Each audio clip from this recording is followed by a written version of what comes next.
Bonjour, bonsoir à toutes et à tous et bienvenue dans une émission de partage, bienvenue dans une émission de plaisir, bienvenue dans une émission de partage du plaisir cinématographique en ce qui nous concerne, même si nous ne sommes pas responsables de ce qui adviendra après. Bonjour à toutes et tous et bienvenue dans D'Explorer, avec aujourd'hui au programme un petit peu de douceur, histoire de changer un peu, parce que c'est vrai que les sujets des derniers épisodes étaient quelque peu burnés, quelque peu violents, et il est important de se rappeler que le cinéma, ce n'est pas que l'exultation de nos passions tristes et barbares, c'est aussi des moments de douceur, des moments de grâce, et quel meilleur moyen de nous plonger un peu dans ce que le cinéma peut avoir de beau, d'apaisant, de méditatif, que de nous intéresser au travail d'un réalisateur que j'adore, personnellement, mais dont j'ai assez peu l'occasion de parler, à savoir Andrew Haigh, dont le dernier film, Sans jamais nous connaître, avec Paul Mescal et Andrew Scott, vient tout juste de sortir en salle.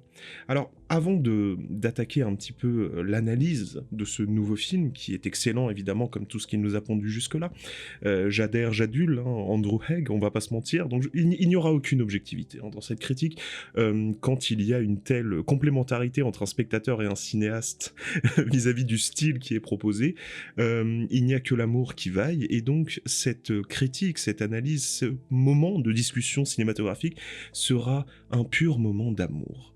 Et bien pour raconter une histoire d'amour, puisque c'est le cas, en tout cas en tant que spectateur, je suis amoureux du travail d'Andrew Haigh, il est important de parler des débuts. Ma rencontre avec Andrew Haigh se fait sous, sous la coupe de deux événements concomitants. Une rupture amoureuse et la découverte de ma cinéphilie. Voilà, donc deux choses finalement assez importantes pour moi, qui font de moi un être humain entier, deux choses qui me tiennent à cœur. Euh, donc la rupture amoureuse, pour la contextualiser, vous imaginez très bien à quoi ça peut ressembler, à savoir moi qui pleure dans un lit dans le noir tout seul avec des mouchoirs, en faisant comme si tout allait bien évidemment à l'extérieur, puisque je suis un vrai mec et qu'un vrai mec ça ne pleure pas vis-à-vis de ses sentiments. Et puis la découverte de ma cinéphilie, alors là plus subtile, vous allez voir où je veux en venir, et évidemment il va y avoir un lien critique avec tout le travail et tout ce qu'il peut développer dans ce nouveau film Sans jamais nous connaître.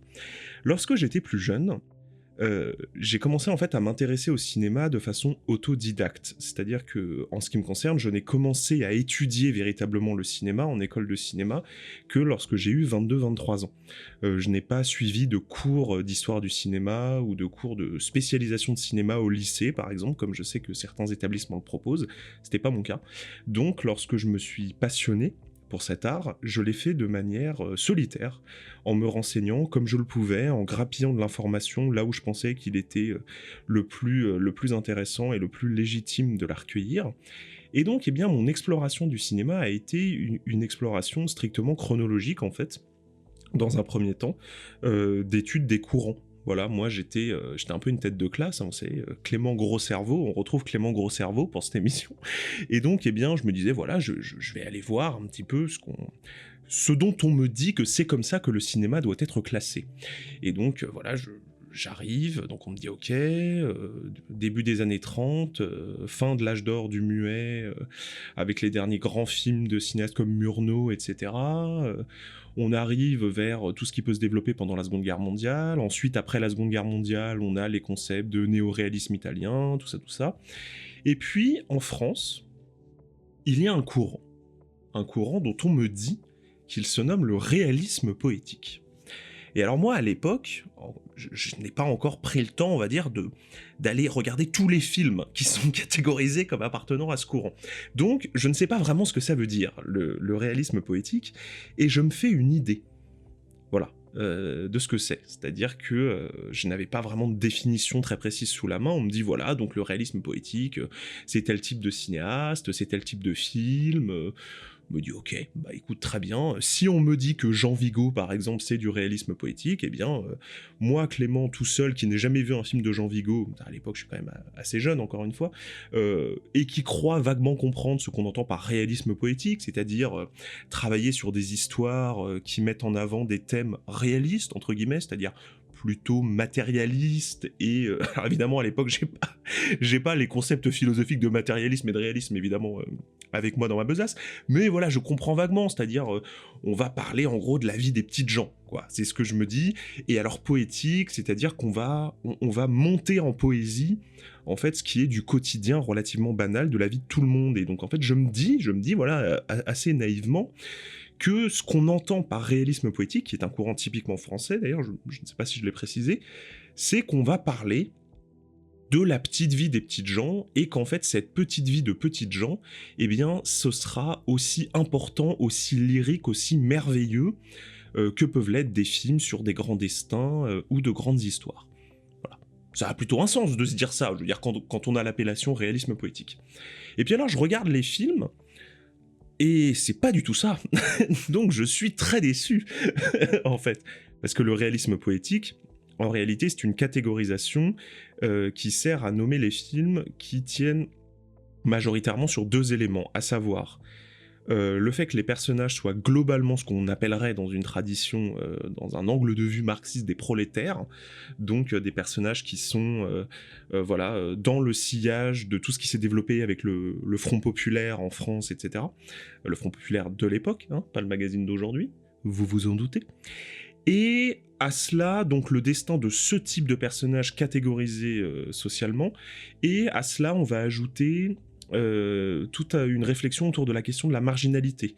C'est-à-dire que très souvent, ce sont des personnages qui sont au banc du monde et qui, on va dire, ont une relation conflictuelle avec le fait d'en faire partie. Voilà, donc tout le travail. Souvent, les personnages sont des bandits, par exemple, des choses de ce type. Et évidemment, tout cela est très intéressant, c'est passionnant, hein, c'est une manière politico-esthétique d'analyser un courant, de ce qui peut se faire à l'époque en termes de cinéma, comment ça peut être le reflet des aspirations politiques, et de à quoi ressemble le monde aussi, tout simplement à l'époque, et de comment est-ce qu'on le représente, etc., etc. Tout ça me passionne, mais j'y reviens toujours, c'est pas du tout ce que moi j'entendais par réalisme poétique. Et donc, je suis très déçu. Je suis très déçu, je vais pas vous cacher, et je me dis, bon, voilà, tant pis. Tant pis pour moi, j'avais qu'à arrêter de penser par moi-même, et puis maintenant on va se taire, on va écouter ce que disent les grandes personnes qui savent mieux que moi ce qu'est le cinéma. Et puis, revenant dans le fil de ma narration à cette étape où je suis donc en train de pleurer à cause d'une rupture amoureuse tout seul dans mon lit, avec mes mouchoirs, tout ça, je me dis, on va extérioriser un petit peu ces émotions à travers un film triste. Voilà, parce que c'est ce que font les gens, et en tout cas moi c'est ce que moi je fais, et donc je tape film d'amour triste de manière tout à fait random sur Google, et là je tombe sur un film qui s'appelle Weekend, réalisé donc par Andrew Haigh. Vous vous en doutez, je ne vous raconte pas tout ça simplement pour m'épancher de manière décontextualisée. Il y a un fil rouge dans ces épisodes, toujours. Et donc je regarde ce film, je ne sais pas qui est ce réalisateur, je ne sais pas qui sont les acteurs de ce film, et donc je me perds dans cette histoire, voilà, qui est celle en gros d'un homme qui tombe sur un autre homme, avec qui il va développer une relation à la fois affectueuse, romantique, sexuelle, le temps d'un week-end. Parce qu'il se trouve que cet amant va déménager, dans mon souvenir, en tout cas il part de Londres, où se déroule le film, à ceci près évidemment que je ne me rappelle plus si le film se déroule véritablement à Londres, mais en tout cas c'est dans une grande ville anglaise, et voilà. En gros, on sait dès le départ que cette histoire d'amour est circonscrite dans l'espace et dans le temps, ce qui l'a fait se développer, évidemment, sous une épée de Damoclès tragique qui nourrit, bien sûr, cette histoire. Et en regardant ce film, je me dis, et voilà, c'est ça le réalisme poétique tel que moi je l'avais compris. Voilà, ils sont cons les gens qui pensent que Jean Vigo c'est du réalisme poétique. Pas du tout. C'est Weekend le réalisme poétique. Encore une fois, tel que moi je l'avais compris. C'est-à-dire qu'on part de l'histoire de quelqu'un qui n'est pas du tout entre guillemets intéressant, c'est-à-dire qui n'a pas de destin narratif, historique, important, qui fait que voilà, il faudrait absolument raconter l'histoire de ce héros qui vit une légende personnelle, et il faut absolument que le cinéma s'en saisisse. Pas du tout. C'est l'histoire de personnes à qui il arrive rien, entre guillemets, puisque c'est juste, voilà, il se tape un mec le temps d'un week-end, parce qu'on peut appeler vraiment un enjeu narratif démentiel, Et Andrew Haigh filme ça comme un poème qui mettrait en avant l'exultation des sentiments, la grâce de toute chose. Voilà, on va faire monter en poésie le fait qu'un personnage boive un café avec le soleil qui se lève, et c'est juste beau et gracieux en soi, parce que la beauté est partout, la beauté avec un B majuscule, et qu'on s'en fout complètement de ce qui se passe, de ce que ça raconte. On peut faire du beau avec n'importe quoi, en l'occurrence deux personnages qui sont allongés dans un lit, et dont l'un des deux a du mal à se réveiller par exemple, et on va rester assez longtemps là-dessus, et on va choisir à la perfection la couleur des draps du lit pour que cette scène où il ne se passe rien d'un seul coup, par le temps, par la caméra qui installe une certaine atmosphère, une lenteur qui devient de la douceur, avec le travail de l'objectif, des choix de cadrage, etc. Et tout ça fait jaillir quelque chose qui s'apparente à de la grâce. Et moi, je suis jeune cinéphile à l'époque, quand je vois ça. Je suis toujours aspirant réalisateur, bien sûr, hein, c'est quelque chose qui me travaille et qui me poursuit depuis très longtemps, même si je suis assez jeune à l'époque, c'est déjà dans ma tête. Et alors, en regardant ce film, j'oublie totalement ma rupture amoureuse, et je suis hyper concentré sur ce qu'est en train de déployer ce cinéaste que je ne connais pas, devant mes yeux. Et j'arrête pas de me demander, et c'est cette question qui va nous accompagner pour parler de son nouveau film, Sans jamais nous connaître, j'arrête pas de me demander, mais comment il fait ? Comment il fait pour qu'il y ait autant de choses qui se passent dans l'image, qu'il y ait autant de choses qui se passent dans mon petit bidon, dont les papillons sont en train de mourir et de renaître en même temps, tellement c'est triste et tellement c'est beau à la fois. Comment est-ce qu'il peut se passer autant de choses dans un écrin narratif si réduit et si anti-dramatique, justement. Et maintenant que mon regard s'est un peu affûté, que j'ai vieilli, que j'ai plus d'expérience aussi relationnelle, par exemple, amoureuse, que donc je suis plus à même de comprendre ce que lui raconte, parce que la thématique de la relation amoureuse est quelque chose qui est très très importante dans son travail de réalisateur. Il parle beaucoup de ça. Et tous ces films, même si c'est à différents âges de la vie, tournent souvent autour de cette question, de la thématique.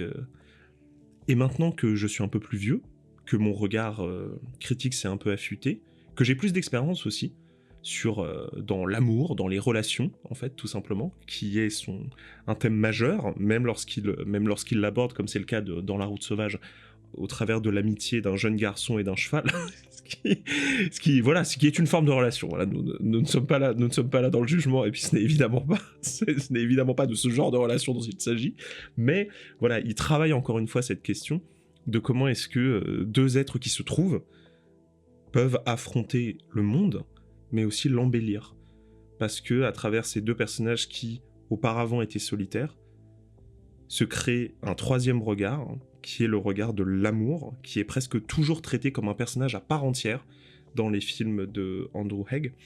Peut-être à travers cette caméra, peut-être que c'est ça, le point de vue qu'il choisit d'aborder, le point de vue de l'amour qui naît. Et là, je sais ce que vous vous dites. Hein, vous qui n'avez jamais vu de film de Andrew Haigh, vous dites, mais comment c'est possible qu'un truc comme ça, ce soit pas cucu ? Parce que c'est quand même très très mièvre, là, ce que je suis en train de vous décrire.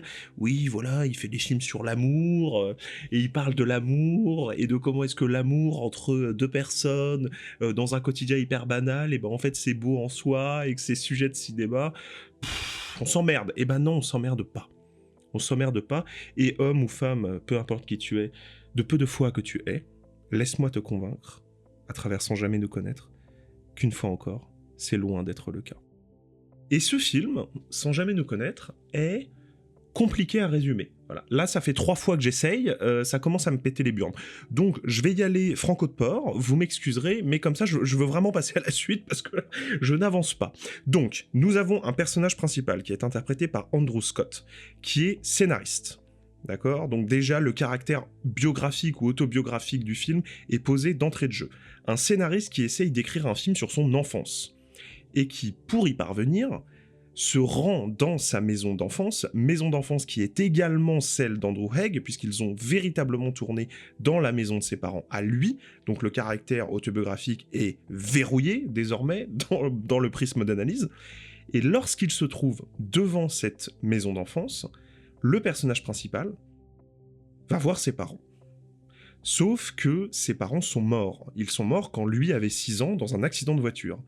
Et il a aujourd'hui l'âge que ses parents avaient lorsqu'ils sont décédés. Et en s'imaginant qu'ils sont là, en les voyant comme des fantômes, mais des fantômes que lui-même projette à travers son travail de fiction, eh bien il va pouvoir, entre guillemets, rattraper le temps perdu. Avec toute l'ambiguïté du fait que ce ne sont pas des fantômes. Ce sont des personnages du film qu'il est en train d'écrire. Et nous le savons, ça n'est pas caché dans l'intrigue. Mais est-ce qu'on va se plaire à l'oublier, à votre avis ?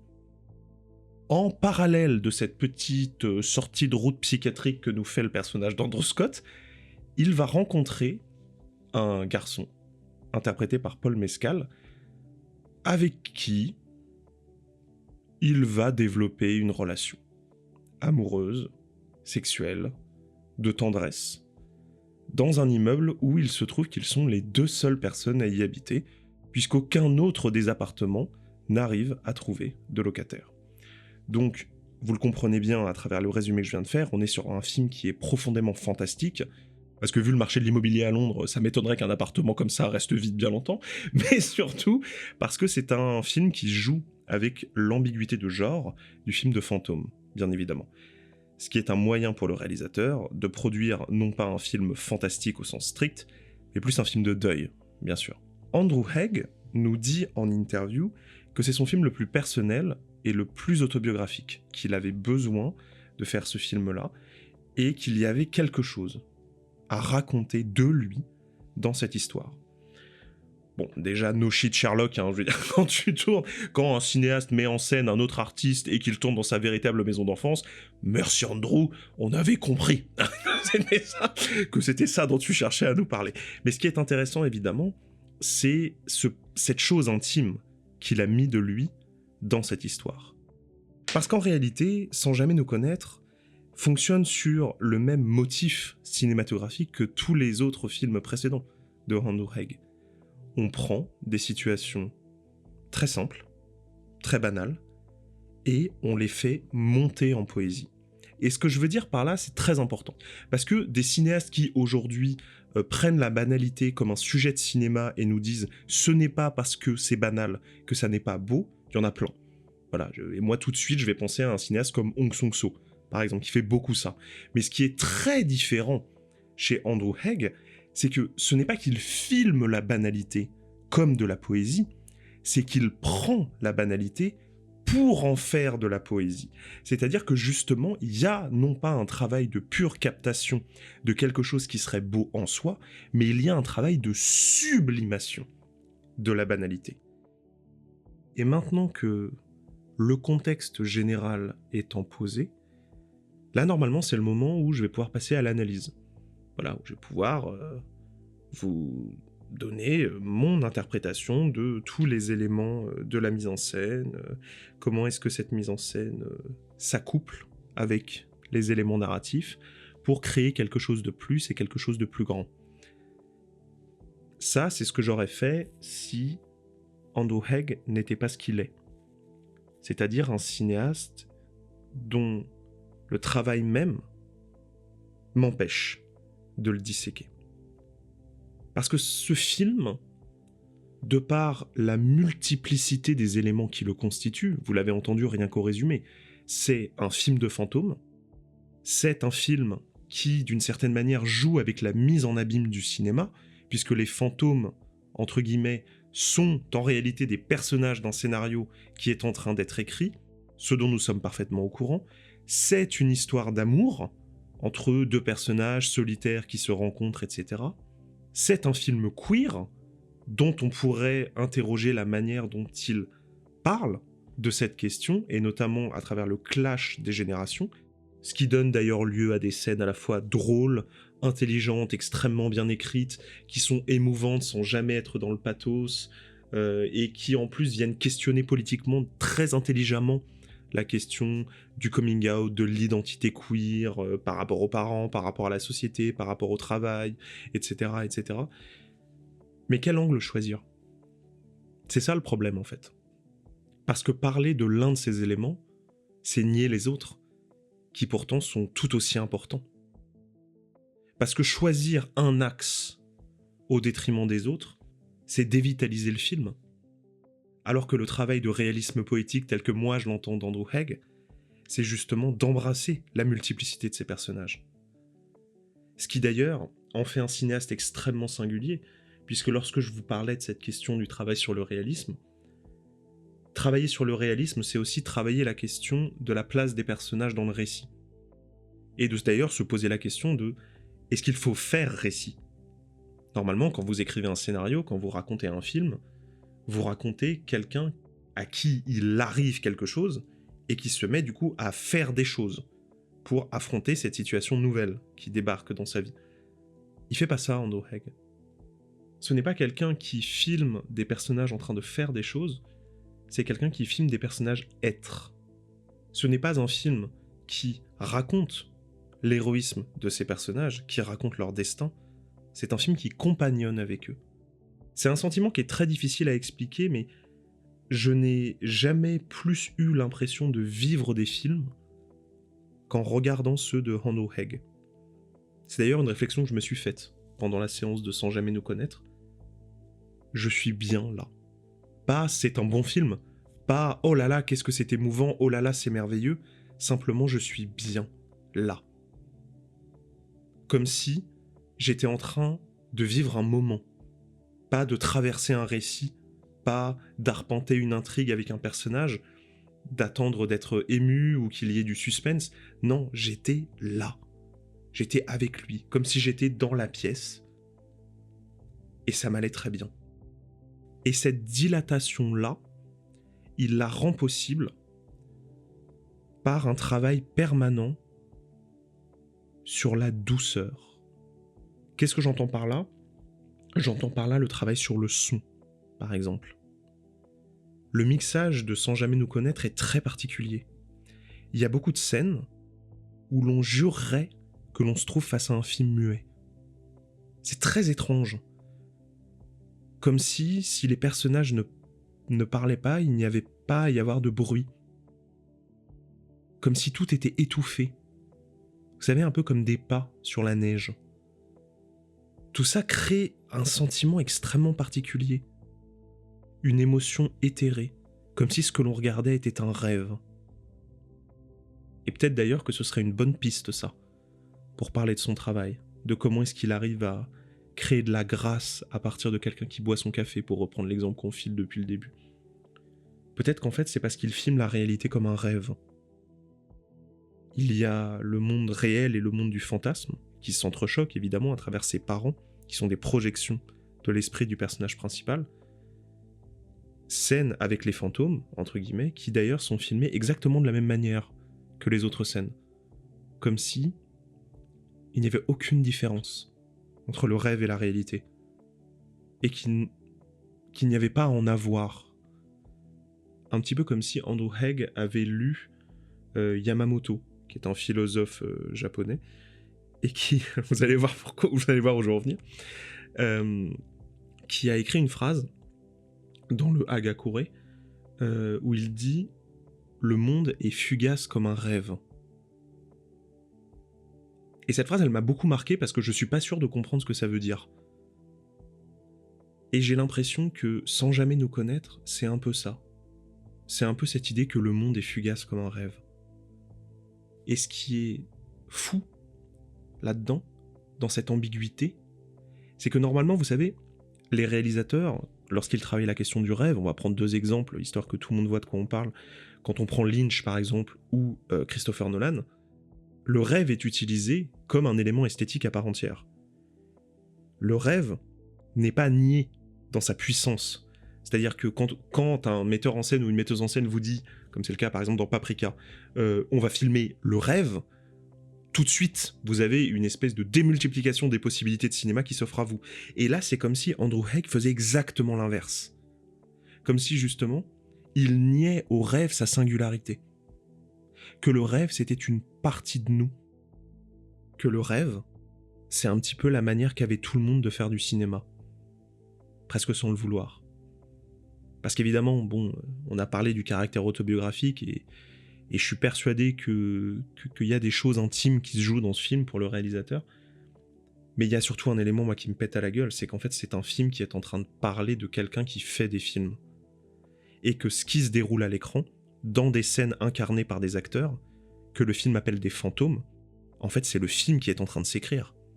Nous sommes en train d'assister à un film qui s'écrit pendant qu'on le regarde, d'une certaine manière. Dans la mesure où le cinéma fait partie de nos vies comme quelque chose de parfaitement réaliste et matériel, c'est-à-dire que lorsqu'on va voir un film, on ne se dit pas oh mon Dieu, je voyage dans une autre réalité. Enfin, je veux dire, c'est pas une expérience de transe chamanique de regarder un film. Vous voyez ce que je veux dire? Vous ne vous séparez pas de votre propre réalité quand vous regardez un film, même si l'impact que ça a sur vous peut être très intense. Et du coup, quelque part, est-ce que filmer le rêve comme la réalité, c'est pas la meilleure manière, justement, de parler de cinéma? De montrer que, en fait, on rêve éveillé tout le temps, nous aussi. Quand on regarde des films. Et d'ailleurs, le plan final de Sans jamais nous connaître, c'est un plan sur un projecteur. Un projecteur qui est tourné vers nous. C'est-à-dire que normalement, vous savez, quand on est au cinéma, le projecteur est derrière nous. Donc nous sommes les spectateurs, et la lumière qui est projetée est le film. En retournant l'image, nous devenons le film. Et l'écran devient la réalité. Et je crois que tout le travail d'Andrew Haigh, ça a été d'incarner cinématographiquement cette idée-là. Cette idée qu'il n'y a pas de distinction entre l'art et la réalité. Qu'il n'y a pas de distinction entre la poésie et la banalité. Qu'il n'y a pas de distinction entre le rêve et la réalité. Que tout ça, c'est la même chose. Que tout ça, c'est un même flux. Et d'ailleurs, c'est ce que nous propose ce montage aussi, qui est assez étrange narrativement dans Sans jamais nous connaître, où justement il y a un travail d'ambiguïté quasi permanente sur la nature des images que l'on est en train de voir. Est-ce qu'on est dans le rêve? Est-ce qu'on est dans la réalité? Est-ce que ça c'est le passé? Est-ce que c'est le présent? Attends, je comprends pas, parce que là on dirait que un personnage qui n'est pas censé voir les fantômes les voit, mais en fait on nous dit que non. Enfin, sous quel prisme je dois prendre le film? Et bah sous tous. Il faut pas essayer de découper ce film-là selon des strates narratives. Il faut se laisser porter, parce que c'est un moment. Il y a des films qu'on peut pas saisir. Il y a des films qu'il faut pas saisir. Parce que les saisir, c'est les dévitaliser. Vous savez ce qui est amusant? Bon, j'imagine que vous avez compris que le film m'avait beaucoup ému, mais ce qui est très intéressant quand même, c'est que j'étais tellement content d'être là avec les personnages à travers tout ce travail de proximité, de grâce, de mélanger le rêve et la réalité, que ce mélange entre le rêve et la réalité soit une réflexion sur le fait même d'aller au cinéma, qu'en fait je n'ai même pas eu le temps de pleurer pendant le film. C'est après. C'est après que je me suis autorisé à pleurer. Et vous voyez un film qui sort de la salle avec vous, parce qu'il ressemble tellement à ce que peut être l'expérience de la vie que l'on n'arrive plus à faire la différence, c'est tellement précieux. J'ai fait comme j'ai pu, j'ai essayé de vous partager quelques réflexions qui m'étaient venues sans essayer de ternir l'émotion, mais parfois l'émotion vaut mieux que n'importe quelle analyse. Alors voilà, mon cœur à moi y bat pour ce film, j'espère que ce sera le cas pour vous. Et on se retrouve très bientôt pour continuer à parler de cinéma ensemble. Salut tout le monde.